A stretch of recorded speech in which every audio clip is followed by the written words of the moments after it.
Director Bong Joon-ho's Oscar-winning film Parasite has brought banjiha, a cramped semi-basement apartment in Seoul, to worldwide attention. In the movie, the poor Kim family has to go down a set of stairs to their banjiha, with ban meaning semi and jiha meaning basement in Korean. Parasite juxtaposes the Kim's squalid semi-basement flat against the rich Park family's airy mansion to mirror the wealth gap between the Kim and Park families. Parasite is a work of fiction, but banjiha is not. Outside Bong's fictional world, banjiha is a housing option that has provided homes for urban dwellers hunting for affordable housing in South Korea, mainly in Seoul. This week, Korea Now will look into the banjiha, where hundreds of thousands of people end up living while they work hard and hope for a better future. The history of semi-basement flats dates back to 1970, when the government mandated basement floors in construction projects.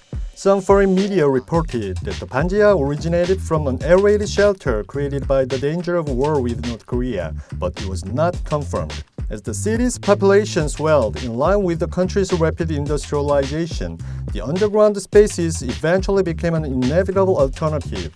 In 1984, the government relaxed regulations allowing basement flats to be built higher, with half of them being underground and half above ground, coining the term banjiha. The move was seen as legalizing underground residences, which had already become a regular housing option for the needy.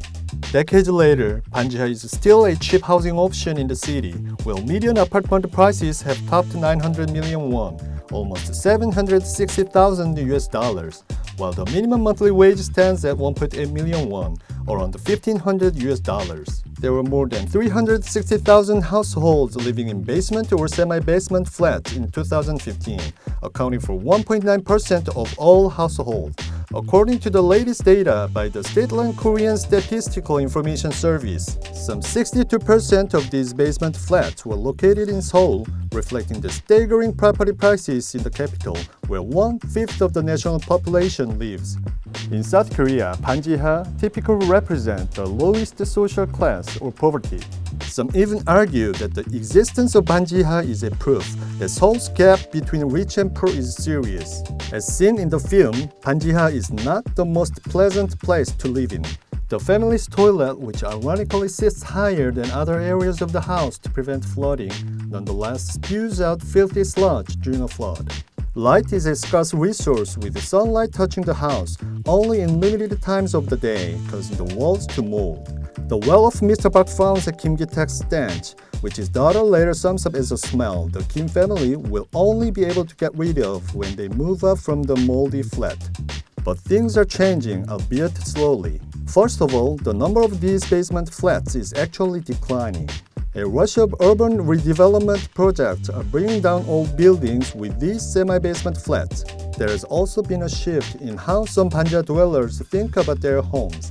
A quick search on social media using the hashtag banjiha fetches thousands of photos of semi-basement houses renovated in style. For them, it is no longer something to be ashamed of.